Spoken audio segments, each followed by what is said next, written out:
کریما دستگیرا اشرفا سرورا شاہ کریما دستگیرا نحمده ونصلي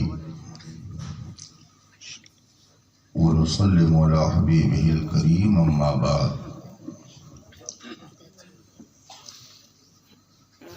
فأعوذ بالله من الشيطان الرجيم بسم الله الرحمن الرحيم ولا تهنوا ولا تحزنوا وأنتم الأعلون إن كنتم مؤمنين سبحان اللہ سبحان اللہ صدق الله العظيم وصدق رسوله النبي الأمين الكريم ونحن على ذلك لمن الشاهدين والشاكرين والحمد لله رب العالمين. رونق اسٹیج، علماء ذوی الاحترام، طلبہ علوم نبوت، حاضرین باوقار، السلام علیکم ورحمۃ اللہ تعالی وبرکاتہ. وعلیکم السلام ورحمۃ اللہ وبرکاتہ. آج کی یہ پاکیزہ بزم اور بارونق محفل جس میں ہم اور آپ شرکت کی سعادت حاصل کیے ہوئے ہیں،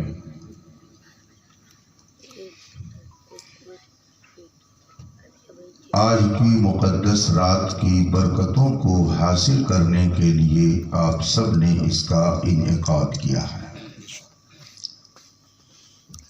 رب قدیر اپنے حبیب پاک کے صدقے میں آپ سب کی اس محفل میں شرکت کو شرف قبولیت عطا فرمائے اور اس مقدس رات کی برکتوں سے ہم سب کو مالا مال فرمائے. مجھ سے پیشتر آپ حضرات نے نعت و منقبت کے اشعار سنے، تقریریں سنی. تھوڑی دیر کے لیے میں بھی آپ کے درمیان ہوں. عزیزم عبدالقادر سلمہ کے بے حد اصرار پر اس وقت میں آپ کے درمیان ہوں، مگر یہاں آنے کے بعد میری خوشیوں میں اور اضافہ ہوا کہ یہ خطہ مسلک اعلیٰ حضرت کی خوشبو سے معطر ہے اور میرے بہت سے تلامذہ یہاں پر ملے، ساتھ ہی ساتھ میرے قدیم احباب میں رفیق محترم حضرت مولانا وبالفضل اولانا صدر عالم صاحب قبلہ کا بھی نیاز مجھے حاصل ہوا.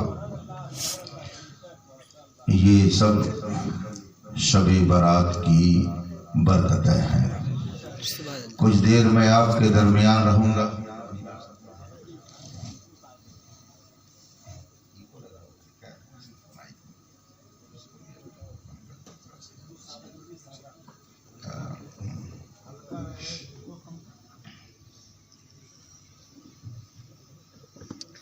کچھ دیر میں آپ کے درمیان رہ کر عرض و معروض کی جسارت کروں گا، مگر آئیے سب سے پہلے مصطفیٰ جان رحمت سرور کائنات فخر موجودات علیہ تحیت و ثنا کی بارگاہ قدس میں درود و سلام کا نذران عقیدت پیش کریں اور پڑھیں. اللہم صلی علی سیدنا و مولانا محمد معدن الجود والکرم و آلہ کرام اجمعین. حضرات، اللہ تبارک و تعالی کا بے پناہ شکر اور اس کا احسان ہے کہ اس نے ہمیں اور آپ کو بے شمار نعمتوں سے مالا مال فرمایا۔ اس کی نعمتیں اتنی کثیر ہیں، اتنی زیادہ ہیں کہ اگر ساری دنیا مل کر اس کی نعمتوں کو شمار کرنا چاہے تو ان کی زندگی ختم ہو جائے گی، مگر اس کی نعمتوں کو شمار نہیں کیا جا سکتا ہے۔ قرآن کریم میں اللہ جل مجدہ ارشاد فرماتا ہے وَإِن تَعُدُّوا نِعْمَةَ اللَّهِ لَا تُحْصُوهَا، اگر تم اللہ کی نعمتوں کو شمار کرو تو شمار نہیں کر سکتے ہو۔ ہمارا اس پر ایمان ہے کہ اس نے بے شمار نعمتیں بندوں کو عطا فرمائی، لیکن یہ بھی ایک مسلم ہے کہ کچھ نعمتیں ایسی ہیں کہ جو اللہ اپنے سارے بندوں کو بخشتا ہے، لیکن کچھ نعمتیں ایسی ہیں جو چن چن کر کے اللہ اپنے بندوں کو عطا کرتا ہے۔ مال اللہ کی نعمت ہے، لیکن اللہ یہ نعمت مومن، غیر مومن، مسلم، غیر مسلم، کافر، مرتد، بے دین، بد مذہب سب کو نوازتا ہے۔ دنیا میں کوئی ایسا انسان نہیں ہے جس کے پاس کچھ نہ کچھ مال نہ ہو۔ ہر انسان کو اللہ نے مال کی نعمت عطا فرمائی ہے۔ اسی طرح سے اللہ کی نعمت اولاد ہے۔ اللہ تبارک و تعالی نے ہر قوم کو یہ نعمت عطا فرمائی ہے۔ عزت اللہ کی طرف سے ایک نعمت ہے، اور یہ نعمت اللہ نے دنیا میں ہر قوم کو کچھ نہ کچھ عطا فرمائی ہے۔ شان و شوکت، شہرت اللہ کی نعمت ہے، اور اللہ یہ نعمت دنیا میں سب کو کچھ نہ کچھ دیتا ہے۔ لیکن اس وقت پوری دنیا میں 8 ارب کے قریب انسانوں کی آبادی ہے، جس میں سے 1.5 سے 2 ارب وہ ہیں جو نبی پاک کا کلمہ پڑھتے ہیں، اور بقیہ سب کے سب کلمہ پڑھنے کی نعمت سے محروم ہیں۔ اس کا مطلب ہے کہ یہ وہ نعمت ہے کہ جو اللہ سب کو عطا نہیں کرتا ہے۔ ہوا اللہ کی نعمت ہے، مومن بھی پاتا ہے، کافر بھی پاتا ہے۔ مسلمان یہ نہیں کہہ سکتا کہ ہوا، پانی اللہ کی یہ نعمت صرف ہمارے ہی لیے ہے۔ دنیا کا ہر فرد ان نعمتوں سے فیضیاب ہوتا ہے، بلکہ ایک نعمت تو ایسی ہے کہ سب کو اللہ دم بدم عطا کرتا ہے۔ مثلا آپ کی آنکھ، آپ کے ناک میں 2 سوراخ ہیں۔ ایک سوراخ سے سانس آپ لیتے ہیں، اور ایک سوراخ سے سانس آپ باہر کرتے ہیں۔ آپ غور کیجئے کہ اگر آدمی نے سانس لی اور سانس اندر جا کر کے رک جائے، باہر نہ نکلے، تو بس ایک سانس رکی کہ اس کا سارا نظام رک گیا۔ ایک سانس اندر گئی اور وہ باہر نہ نکلے تو پھر آدمی کا جنازہ باہر نکلے گا، اور جو سانس باہر گئی اور پھر وہ کہہ دے میں اندر نہیں جاؤں گی، تو پھر یہی ہوگا کہ اگر سانس اندر نہیں گئی تو آپ بھی گھر کے اندر نہیں جا سکتے۔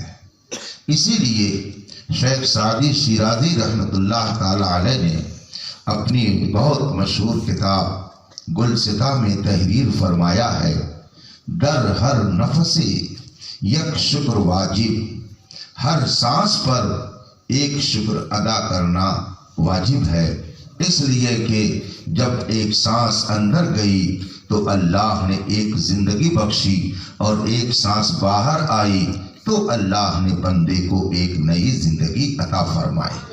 گویا اللہ کا کرم اس قدر ہے، اس کی نعمت اس قدر ہے کہ دم بدم ہر سانس میں اس کو ایک نئی زندگی عطا کر رہا ہے۔ اگر انسان اسی نعمت کا شکریہ ادا کرنا چاہے تو زندگی بھر ادا نہیں کر سکتا ہے۔ اتنی پیاری نعمت ہے، یہ ساری نعمتیں اسی پر ڈیپینڈ ہیں۔ اگر زندگی نہیں تو پھر دنیا کی ساری نعمتیں کس کام کی؟ آپ کی زندگی نہ رہے تو اب آپ کھیتوں کی ہریالی سے کیا فائدہ اٹھائیں گے؟ پھولوں کی خوشبو سے آپ کو کیا فائدہ ملے گا؟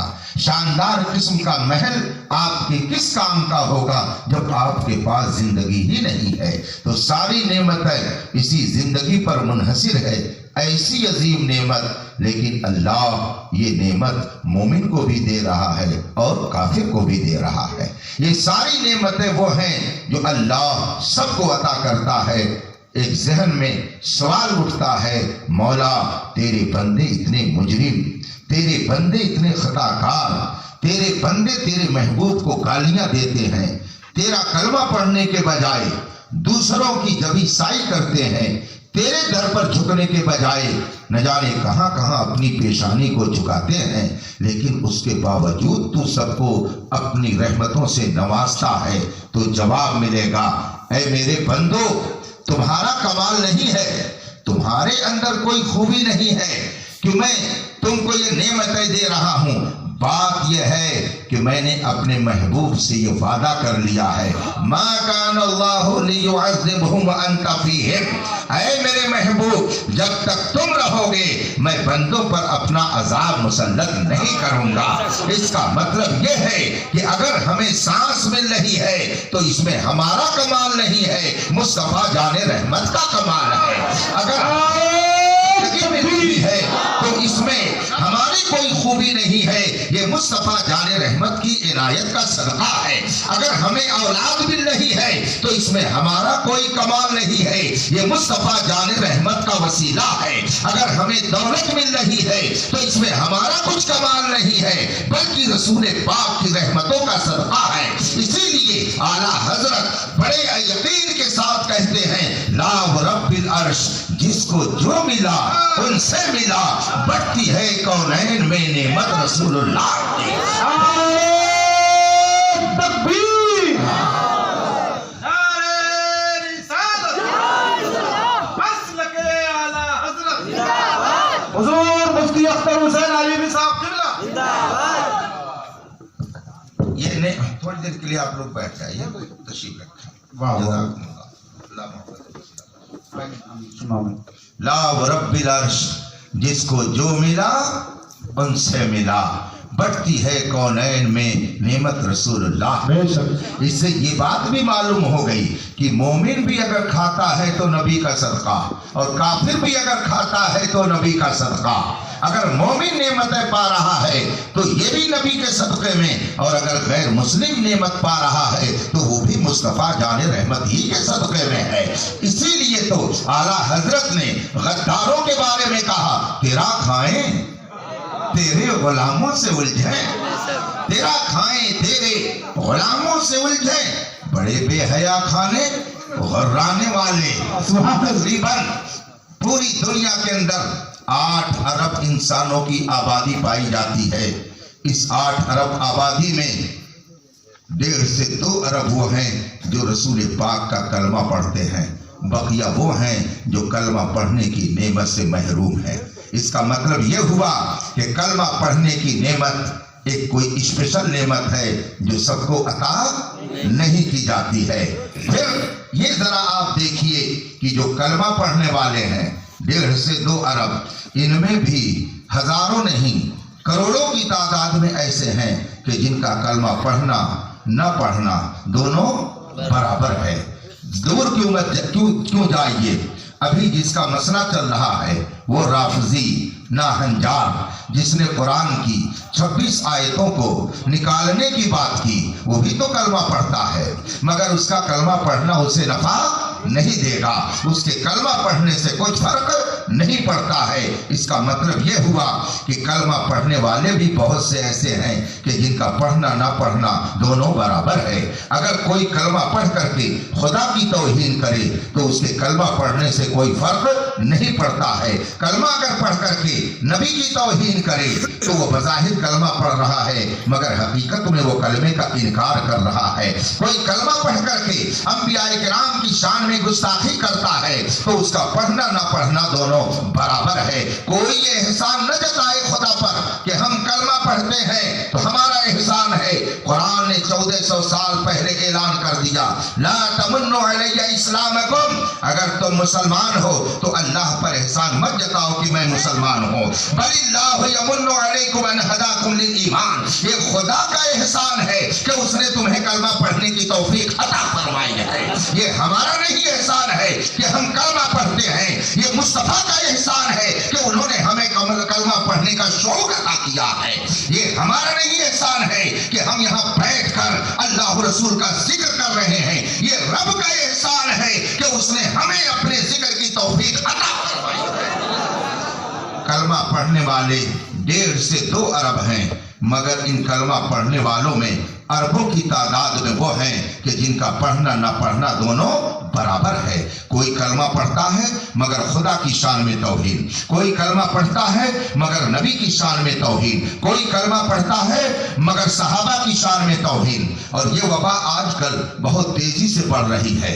محبت کے نام پر صحابہ کی عداوت کا لوگوں کے دلوں میں صحابہ کی نفرت کا ایک طوفان برپا کیا جا رہا ہے، اور محبت اہل بیت کے نام پر صحابہ کا بغض لوگوں کے دلوں میں ڈالنے کی ناکام کوشش کی جا رہی ہے۔ یاد رکھیے گا کہ محبت اپنی جگہ پر حق ہے۔ ہم اہل بیت سے اگر محبت نہیں کریں گے تو ہمارا ایمان کامل ہو ہی نہیں سکتا ہے، لیکن محبت کے نام پر اگر صحابہ سے عداوت کر بیٹھے تو ہمارا نتیجہ جہنم ہی ہوگا۔ اس لیے کہ جہاں قرآن نے اہل بیت سے محبت کا مطالبہ کیا ہے، وہی صحابہ کرام کی عظمت کا بھی چراغ دل میں جلانے کا حکم عطا فرمایا ہے۔ ہم الحمدللہ اگر نبی کا کلمہ پڑھتے ہیں تو نبی کے صحابہ سے بھی محبت کرتے ہیں، نبی کے اہل بیت سے بھی محبت کرتے ہیں، ہم اولیاء سے بھی محبت کرتے ہیں، ائمہ مجتہدین سے بھی محبت کرتے ہیں۔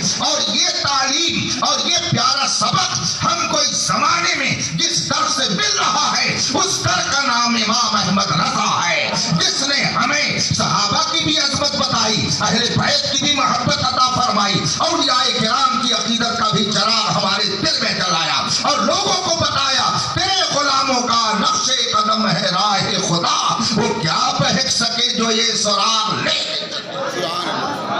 اللہ کا کرم ہے کہ اس نے ہمیں بے شمار نعمتیں عطا فرمائی، لیکن کلمہ پڑھنے کی نعمت سب کو، اور پھر کلمہ پڑھ کر کے اس کے تقاضے کو پورا کرنے کی نعمت یہ بھی سب کو نہیں ملی ہے۔ کلمہ پڑھنے والے کروڑوں کی تعداد میں، مگر ان کا پڑھنا نہ پڑھنا دونوں برابر ہے۔ اے سنی حضرات، آپ اپنی قسمت پر ناز کرو۔ پوری دنیا میں بڑے اعتماد سے میں یہ کہہ رہا ہوں، صرف اہل سنت و جماعت وہ ہیں کہ جنہوں نے کلمہ پڑھا تو اس کے تقاضے کو بھی پورا کیا ہے۔ نبی کا اگر یہ کلمہ پڑھتے ہیں تو نبی نے جن جن سے محبت کا حکم دیا ہے ان سے محبت بھی کرتے ہیں، اور جن جن سے نفرت کا حکم دیا ہے اہل سنت ان سے نفرت کرتے ہیں۔ یہ کلمے کا تقاضا اگر پورا کرنے والا کوئی طبقہ ہے تو صرف اہل سنت و جماعت ہے۔ پوری دنیا کے اندر مسلک اعلیٰ حضرت کا ماننے والا کوئی ایسا ایسا نہیں ملے گا کہ جو کسی ولی کی شان میں گستاخی کرتا ہو. پورے ہندوستان پر آپ نظر اٹھا کر کے دیکھ لیجئے، بہت سی ایسی خانقاہیں مل جائیں گی کہ جو کلمہ پڑھتی ہیں، خانقاہی بنتے ہیں لوگ، لیکن اس کے باوجود کہیں صحابہ کی شان میں توہین، کہیں اہل بیت کی شان میں توہین، کہیں ائمہ مجتہدین کی شان میں توہین، کہیں علماء کی شان میں توہین. مگر جو مسلک اعلیٰ حضرت کا ماننے والا ہے، آپ دیکھ لیجئے پورے ہندوستان کے اندر جو مسلک اعلیٰ حضرت کا ماننے والا ہے، وہ غوث پاک کا بھی ماننے والا ہے، خواجہ پاک کا بھی ماننے والا ہے، وارث پاک کا بھی ماننے والا ہے، صابر پاک کا بھی ماننے والا ہے، حضرت محبوب الہی کا بھی ماننے والا ہے، مخدوم پاک کا بھی ماننے والا ہے. گویا امام احمد رضا کی تعلیم وہ پیاری تعلیم ہے کہ جو اس تعلیم پر مضبوطی سے اگر پیرا رہے گا، انشاءاللہ جنت کا دروازہ اس کے لیے کھلا دکھائی دے گا. اللہ نے بے شمار نعمتیں ہمیں عطا کی ہیں، مگر جو نعمت چن چن کر کے لوگوں کو ملے وہ بڑی اہمیت کی حامل ہوتی ہے. مثال کے طور پر، نہیں تو نہیں آ رہے آپ لوگوں کو،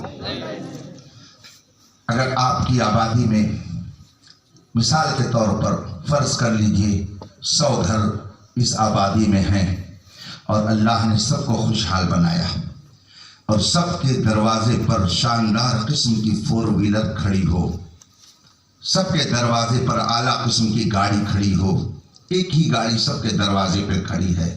اب اگر کسی ایک گھر کا نوجوان باہر نکلا، اپنی گاڑی کو سامنے دیکھا، غرور و گھمنڈ میں اس نے اپنا سینہ چوڑا کیا، ناک پھلائی، موج پر تاؤ دیا کہ میرے دروازے کے سامنے تو یہ گاڑی کھڑی ہے. پڑوسی جب دیکھے گا تو کہے گا کتنا بے وقوف ہے، یہ بھی کوئی فخر کی چیز ہے، یہ گاڑی تو گھر آبادی میں سب کے دروازے پر کھڑی ہے. اس کا مطلب یہ ہوا کہ جو چیز سب کے پاس ہوتی ہے وہ فخر کی نہیں ہوتی ہے، جو چیز سب کے پاس ہو وہ گھمنڈ کے لیے نہیں ہوتی ہے، اس پر ناز اچھا نہیں لگتا ہے. لیکن اگر پوری آبادی میں صرف ایک ہی آدمی کے گھر شاندار قسم کی گاڑی ہو، اب اگر وہ نخرے دکھاتا ہے تو لوگ کہیں گے بھائی اسی کے پاس ہے تو وہ نخرا دکھائے گا ہی، اس میں کون سی بات ہے، جب اسی کے پاس ہے تو وہ گھمنڈ تو کرے گا ہی. اس کا مطلب یہ ہوا کہ جو چیز سب کو ملتی ہے وہ قابل فخر نہیں ہوتی ہے، جو کسی کسی کو ملتی ہے وہ فخر کی ہوتی ہے. دولت دنیا میں اللہ نے کس کو نہیں دی ہے، حسن و جمال اللہ نے دنیا میں کس کو نہیں دیا ہے، مال و دولت اللہ نے دنیا میں کس کو نہیں دیا ہے. دنیا کی ہر قوم کے پاس دولت ہے، دنیا کی ہر قوم کے پاس آل اولاد ہے، دنیا کی ہر قوم کے پاس عزت اور شان و شوکت ہے، دنیا کی ہر قوم کے پاس ناموری ہے، روب و دبدبہ ہے. اللہ نے ہر قوم کو ڈاکٹر دیا، ہر قوم کو ماسٹر دیا، ہر قوم کو انجینئر دیا، ہر قوم کو پروفیسر دیا، ہر قوم کو لائر دیا. دنیا کی ہر قوم میں یہ سب پائے جاتے ہیں، مگر اللہ نے غوث اعظم کس کو دیا ہے، خواجہ غریب نواز کس کو دیا ہے، صابر پاک کس کو دیا ہے، وارث پاک کس کو دیا ہے، امام اعظم کس کو دیا ہے، غوث اعظم کس کو دیا ہے. اگر اللہ نے غوث اعظم دیا ہے تو دنیا میں کسی کو نہیں، ہم سنیوں کو. اللہ نے اگر غوث اعظم دیا تو ہم سنیوں کو دیا ہے، خواجہ غریب نواز اگر دیا ہے تو ہم سنیوں کو دیا ہے. پوری دنیا میں کسی کے پاس امام احمد رضا نہیں ہے. اللہ نے احمد رضا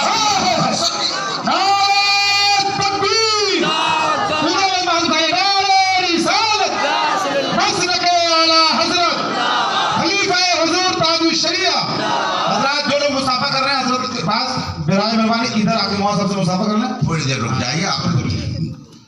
دنیا میں کسی قوم کے پاس غوث اعظم ہے، غوث اعظم ہے تو ہم سنیوں کے پاس، خواجہ پاک ہیں تو ہم سنیوں کے پاس. اللہ نے کسی کو امام احمد رضا نہیں دیا، اگر امام احمد رضا دیا تو ہم سنیوں کو دیا. پوری دنیا کے اندر کسی ملک میں تاج الشریعہ اس وقت نہیں ہے. تاج الشریعہ اگر اللہ نے دیا تو ہم سنیوں کو عطا فرمایا ہے. اور یہ ساری نعمتیں اگر ہم کو مل رہی ہیں تو مصطفیٰ جان رحمت کے صدقے میں مل